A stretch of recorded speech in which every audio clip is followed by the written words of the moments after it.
안녕하세요. 멘토입니다. 1번, 임대료 규제가 임대주택 시장에 미친 효과에 관한 설명으로 틀린 것을 골라보랍니다.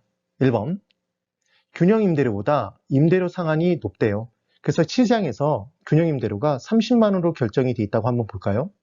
그랬더니 정부가 이게 너무 높다고 생각해서 너희들 아무리 높게 받아도 40만 원까지만 받아라 이렇게 원래 균형 임대료보다 높은 수준으로 규제를 했다고 한번 볼까요? 그럼 어차피 30만 원을 받겠죠. 시장에서 받을 수 있는 금액이 30만 원이었으니까. 그러니까 이때는 균형점의 이동이 없으니까 시장에 아무런 변화도 없다가 포인트였어요. 그래서 임대료 규제, 분양가 상한제에서 만약에 원래 임대료 가격보다 더 높은 수준으로 규제를 해버리면 어차피 아무런 변화도 없다가 포인트였어요. 그래서 균형 임대료와 공급량에 아무런 영향을 미치지 못한다. 이때 시장에 아무런 영향을 미치지 못한다라고 표현할 수도 있습니다. 그 다음 2번. 균형 임대료보다 임대료 상한이 낮대요. 그럼 제대로 끌어내린 거죠. 그럼 정부 땜시 가격을 낮게 받을 수밖에 없다라면 누가 삐치죠? 공급자가 삐치죠? 그럼 공급자는 삐친 김에 공급량을 늘리고 줄이고 잘 만들고 대충 만든다. 그래서 장기적으로는 공급자는 삐치니까 임대택의 질이 높아지나요? 낮아지나요? 낮아지겠죠. 수선을 꺼리게 될 거예요. 그 다음 3번. 균형 임대료보다 임대료 상한이 낮대요. 임대주택에 대한 공급이 단기적으로는 탄력적이고 장기적으로 비탄력적으로 반응한다 이렇게 돼 있는데 단기에는 많이 변할 수 있나요? 없나요? 공급자가 삐쳐도 공급량을 얼마 줄일 수 없겠죠. 그래서 중요한 건 단기에는 공급량을 늘릴 수도 없지만 줄일 수도 없다라고 보시는 거예요. 그럼 주어진 변화에 대해서 반응된 변화가 작으니까 탄력적이다 비탄력적? 단기에는 비탄력적인 거고 장기적으로는 이제 줄일 수 있겠네요. 다른 용도로 전환 공급할 수 있겠죠. 그래서 장기적으로는 탄력적으로 반응하게 된다. 꼭 기억해 두세요. 그래서 3번이 틀린 답입니다. 4번, 균형 임대료보다 임대료 상한이 낮답니다. 임대료 규제가 이렇게 지속이 되면 장기적으로는 초과 수요가 발생한다고 말씀드렸죠. 임대료 상한이 낮아졌으니까 가격이 낮아지면 수요량은 증가하죠. 가격이 낮아지면 공급자 삐쳐서 공급량을 줄이죠. 그러면 수요 공급 균형을 잃었을 때 공급은 감소하고 수요가 증가한다 그러면 초과 수요가 발생한다는 얘기예요. 그래서 장기적으로는 암시장이 형성돼서 그 암시장 내에서 음성적인 비용을 지출해야 하지만 새롭게 임대차 계약을 맺을 수 있었죠. 그래서 음성적 거래가 발생할 수 있다는 표현을 암시장이 형성된다고 표현할 수도 있다는 거 꼭 기억해 두세요. 그 다음 5번. 균형 임대료보다 임대료 상한이 낮대요. 그러니까 지금 1번만 상한이 높을 때를 얘기한 거고 나머지는 다 낮다고 얘기를 해준 거네요. 임대료가 규제 이전에 균형 수준보다 낮아져서 단기에 비해 장기의 초과 수요가 더 많이 발생할 수 있다. 맞죠? 그래서 지금 장기에는 수요는 증가하고 공급은 감소하니까 더 많이 변화해서 초과 수요는 더 작아지나요? 더 많아지나요? 더 많아지죠. 더 커지는 거죠. 꼭 기억을 해 두셔야 돼요. 그래서 이때 뭐라고 표현할 수도 있냐면 수요와 공급이 탄력적이면 탄력적일수록 이렇게 얘기할 수 있어요.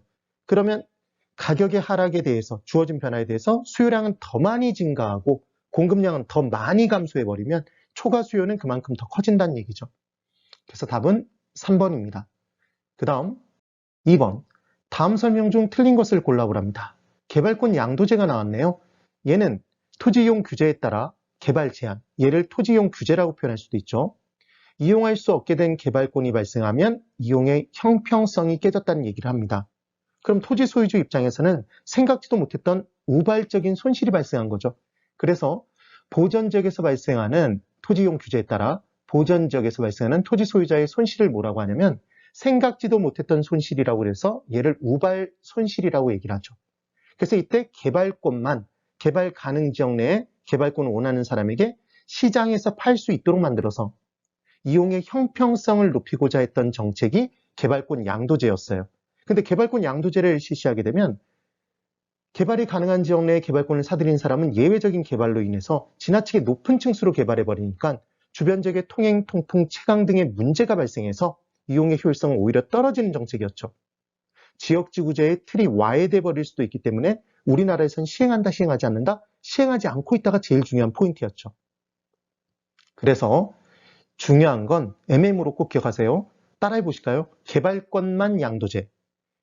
따라해 보셨나요? 그래서 얘를 토지 소유권과 일체로 넘긴다 그러면 X인 겁니다. 그리고 어디에서 양도하냐면 시장에서 사고 파는 거지 정부가 사서 팔아주는 거 절대로 아니에요. 기억하세요. 2번, 다른 조건이 일정할 때 정부가 임대료 한도를 시장 균형 임대료보다 높게 설정했대요. 그럼 초과 수요 발생하죠? 맞나요? 틀렸죠. 지금 이 부분의 제일 중요한 포인트는 뭐죠?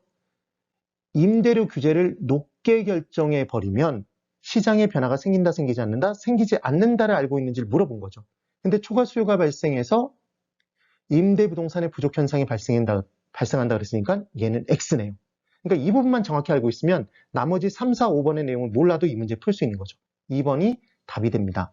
그 다음 3번, 헨리 조지라는 분이 나오는데 이분이 굉장히 이상적인 표현을 했어요. 뭐냐면 토지 소유자는 노력을 하지 않았음에도 불구하고 얻는 소득이 있대요.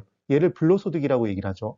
그래서 토지 소유자가 얻는 소득을 전부 다 세금으로 받아버리면 다른 세금 다 없애고 정부의 재정을 다 충당할 수 있다고 토지 단일세를 주장했어요. 세금, 부동산 관련 세금에 있어서 이상주의자가 헨리 조지라는 분이라는 것만 기억해 두세요. 그래서 토지 단일세를 주장하였다. 4번. 공공토지 비축제도, 얘를 토지은행 제도라고도 합니다. 그래서 미개발된 토지를 미리 정부가 저렴한 가격에 사놓는 거죠. 그럼 난개발을 막을 수 있다는 장점이 있어요. 보유하고 있다가 나중에 그 토지의 가격이 지나치게 높이 올랐다고 생각했을 때 걔를 수급조절용으로 내보낼 수도 있고 팔교에 내놓을 수도 있고 아니면 아예 공공사업을 진행하기 위해서 토지를 매입해 놓고 기다리는 경우도 있겠죠. 그래서 토지은행 제도는 기본적으로 정부가 토지를 매입한 후에 보유하고 있다가 적절한 때에 이를 매각하거나 그럼 얘는 수급 조절용이에요. 공공용으로 사용하는 용도 사용하기 위해서 얘를 매입해 두는 경우를 얘기한다. 그래서 공공사업용 이렇게 두 가지가 있어요. 그러면 수급 조절용으로 매입했을 때에는 강제적으로 매입할 수는 없어요. 그래서 얘는 수용 방식에 의할 수는 없습니다. 근데 공공사업용에 의할 때는 공공의 목적이 있죠. 분명한. 그래서 얘는 수용 방식에 의할 수 있다는 차이점이 있다는 것만 꼭 기억해 두세요. 그 다음 5번. 부동산 개발에서 토지 수용 방식의 문제점 중에 하나는 수용권을 정부가 행사한 거죠. 얘는 그러면 토지 소유자가 나는 수용되기 싫어요 못해요. 그러니까 당연히 토지 매입과 보상 과정에서 발생하는 사업 시행자와 피수용자 사이에 갈등이 존재하겠네요. 그래서 어떤 한 지역이 수용권이 행사됐다. 토지 수용이 이루어지고 있다 그러면 그 해당 지역에 플래카드가 걸려 있죠. 경축 수용인가요? 절대 불가인가요? 절대 반대죠. 절대 반대.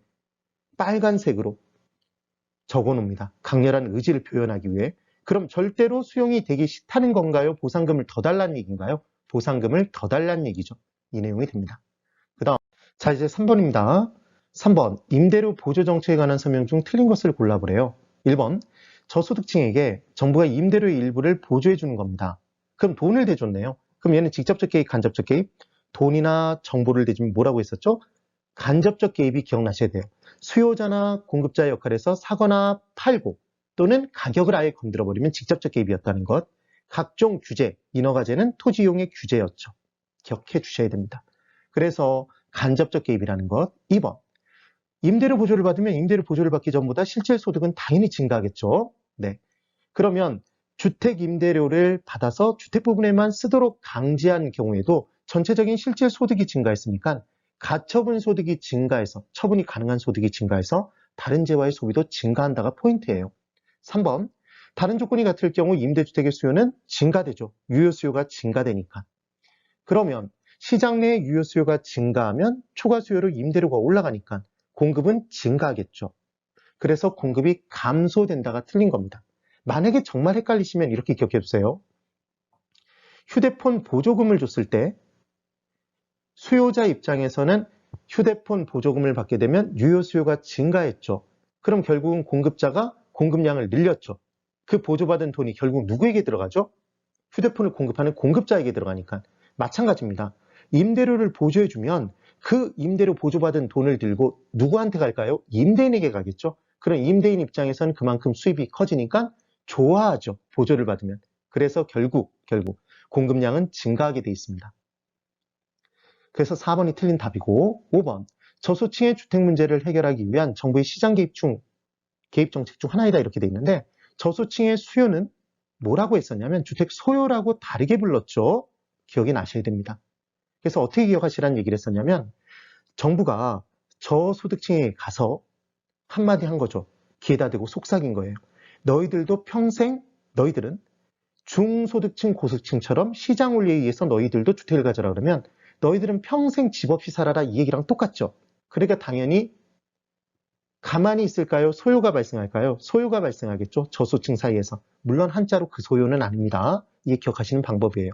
그래서 저소득층의 주택 수요를 꼭 집어 뭐라고 한다? 주택 소요라고 합니다. 그래서 시장 원리에 맡겨놓으면 해결이 안 되니까 정부가 직접 뛰어드는 거죠. 그래서 정부의 시장 개입 정책 중 하나가 된답니다. 네, 오늘 여기까지입니다. 수고 많으셨어요.